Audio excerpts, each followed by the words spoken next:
Bismillahirrahmanirrahim. Assalamualaikum warahmatullahi wabarakatuh. Oke, untuk pertemuan kali ini saya akan coba menjelaskan bagaimana caranya mencari stok ya. Jadi kita nanti akan coba membuat view untuk mencari stok. Nah, tetapi di sini saya juga akan menjelaskan atau mempraktekkan bagaimana caranya kita menjoinkan dua tabel dengan menggunakan view. Oke, langsung saja. Seperti biasa, jangan lupa MySQL dan Apache-nya di-runningkan terlebih dahulu. Setelah itu, silakan Anda buka aplikasi SQL Yoke-nya. Setelah muncul halaman seperti ini, kita buat dulu database ya. Kita create database, namanya di sini adalah DB Minimarket. Jadi kita membuat sebuah database namanya Minimarket. Nah, untuk tabel kita akan coba untuk membuat tabel di sini. Kita akan membuat tabel barang ya, begini. Nah, filenya di sini kita beri nama pertama adalah KDBRG, inisialisasi ya, inisialisasi dari kode barang. Terus di sini juga NMBRG satuan, terakhir di sini adalah stok. Nah, begini ya. Saya kasih tipe data varchar, nama barangnya juga varchar, satuan varchar. Nah, stoknya adalah INT. Karena ini akan saya proses dia dengan menggunakan fungsi aritmatika ya. Di sini untuk interval saya kasih 5, 30, 20, 12. Nah, kode barangnya saya jadikan dia primary key. Saya simpan. Oke, selesai. Ini tabel barang saya ya. Ini tabel barang saya. Saya coba input T001. Nama barangnya adalah saya coba inputkan nama barang Bimoli ya. Bimoli, satuannya di sini adalah dus. Stoknya saya buat WSD. Terus saya input lagi P02 Indomie, satuannya bus. Stoknya ada 30 bus. Silakan. Oke.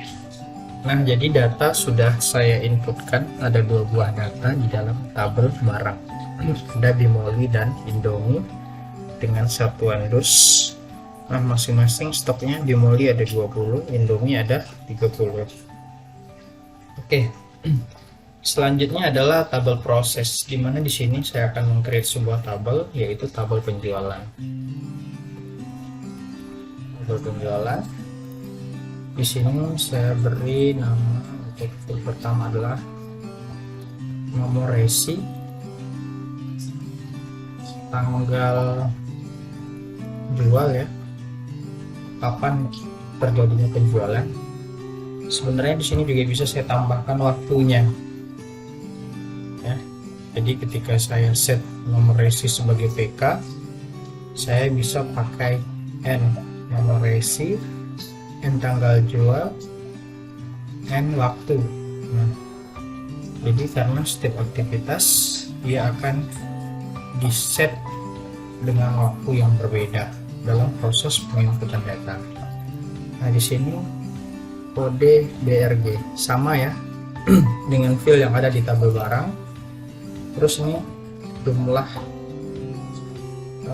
penjualan begini ya. Nomor resi di sini saya kasih varchar, lihat kode barang di sini INT, jumlah penjualannya juga INT.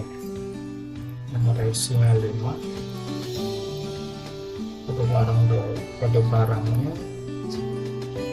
satu faktor ya, sorry, kode barang 5, jumlah ini 12. Oke, seperti ini. Saya tidak jadikan dia PK, tapi kode barangnya nanti adalah foreign key. Oke, kita simpan. Oke, sudah selesai tabel penjualan, dimana tabel ini berfungsi sebagai tabel proses. Nah, jadi di nomor resi ini R001 tanggal penjualan 2022 bulan 10 tanggal 18 telah terjadi penjualan kode barang P001 tadi Bimoli ya. Jumlah yang dijual itu ada 14 dus. Siapa? Nah, kemudian masih dalam tahapan yang sama ya. Jadi pembelinya sama. Jadi kita masih menggunakan nomor resi yang sama di tanggal yang sama. Kenapa tidak saya set dia sebagai primary key? Karena memang kalau dia saya set sebagai primary key takutnya nanti redundansi. P002 ya. Nah, P002 ini adalah Indomie ya, terjual sebanyak 26 dus. Nah, jadi dalam satu nomor resi telah terjadi dua buah penjualan, yaitu dengan jenis barang Bimoli dan Indomie, dengan masing-masing jumlah barang yang terjual. Untuk Bimoli itu ada 14 dus yang terjual, sedangkan Indomie ada 24 dus. Nah, sekarang kita ingin mencoba membuat view ya, kita akan membuat view, tetapi kita harus menjoinkan dua buah tabel ini sehingga ketika kita menjadi owner kita mudah mengetahui berapa stok barang yang tersisa, karena sudah ada aktivitas pembelian yang dilakukan oleh konsumen. Otomatis stok akan berkurang. Oke, kita akan coba buat view. Kita buat di sini adalah create stock seperti ini ya. Dia akan tampil. Kita akan coba tampilkan nanti untuk stok ya. Kita akan buka tabel barang. Tabel barang kita akan tampilkan di sini nanti adalah kode barang, koma ya. Masih dari tabel barang itu nama barang begini ya. Jadi nanti kita akan menampilkan di view itu ada kode barang dan nama barang dari tabel barang, dia akan tampil ya. Terus kita juga tampilkan satuannya, koma dulu, titik satuan begini ya, satuan, koma. Kemudian kita mau tampilkan lagi stoknya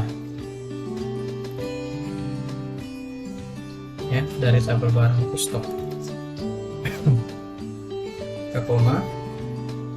Terus kita akan tampilkan dari tabel penjualan berapa jumlah yang terjual. Oke. Terus setelah ini kita buat koma, kemudian kita buka kurung ya, kita buka kurung, kita kurangkan ya, stok dikurang dengan jumlah penjualan, tutup kurung, as ya, as total atau kita buat di sini stok akhir, from ya, dari tabel barang yang kita hubungkan ya, join dengan tabel penjualan, where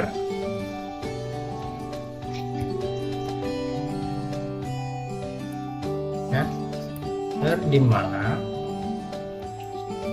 tabel barang titik kode barang sama dengan tabel penjualan titik kode barang. Jadi kode barangnya ya, kode barang yang ada di tabel barang dengan kode barang yang ada di tabel penjualan. Jadi kode barang ini ketika dia pergi ke tabel penjualan ya, dia menjadi foreign key, dia bertamu seperti ini ya. Oke, coba jalankan. Tabel barang stok, ini dia. Kita lihat titik, nah ini dia, kasih titik. Oke, kita coba lihat hasilnya seperti ini. Jadi kode barang bimoli ya, satuannya dus, stoknya 20, jumlah penjualan 14, stok akhirnya jadi 6. Nah, kalau misalkan Anda kurang paham ya dengan penamaan field ya, karena ini merupakan inisialisasi, Anda bisa menambahkan as seperti ini, as stok akhir seperti itu ya. Mungkin saya contohkan, saya copy aja ini,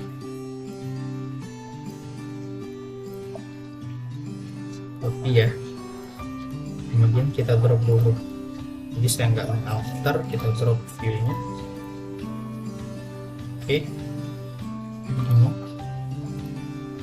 kemudian kita create view ya, view stock, kita create, saya hapus, saya pastekan. Nah, di sini ya, tabel penjualan titik jumlah penjualan, kita tulis as penjualannya ya, begini.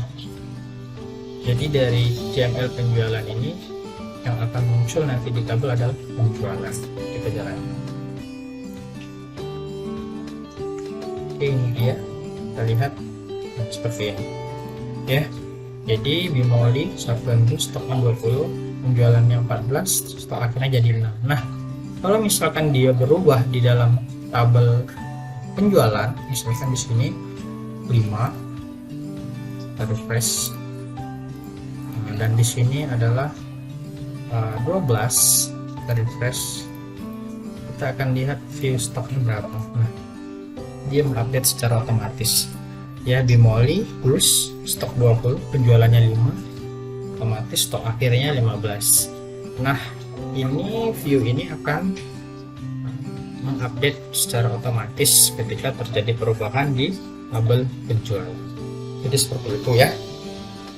Oke, untuk lebih jelasnya mungkin ini saya kopikan dulu ke Upred biar nanti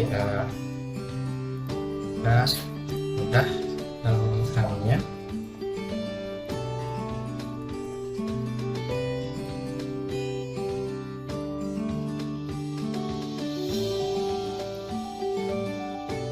Akan dilihat,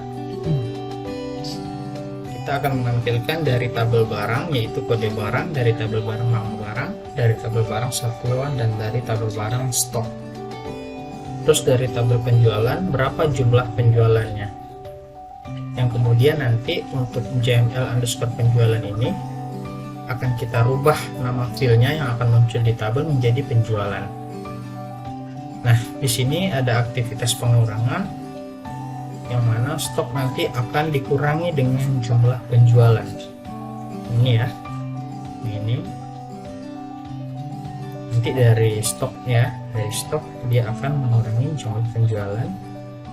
Setelah itu baru didapatkan hasil stok akhir dari tabel barang yang kita joinkan dengan tabel penjualan ya.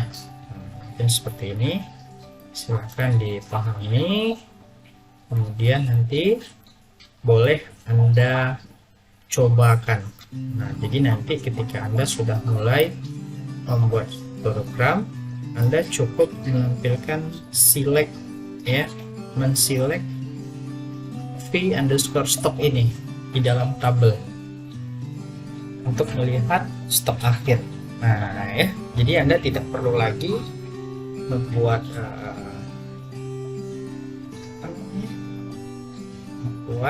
proses aktivitas pencarian stok di program, tapi cukup di database ya. Mungkin ini yang dapat saya sampaikan untuk pertemuan kali ini. Next berikutnya saya akan menjelaskan bagaimana caranya menghubungkan atau merelasikan 3 tabel. Itu nanti akan saya bahas secara khusus di video-video saya berikutnya. Saya akhiri. Wabillahi taufiq wal hidayah. Wassalamualaikum warahmatullahi wabarakatuh.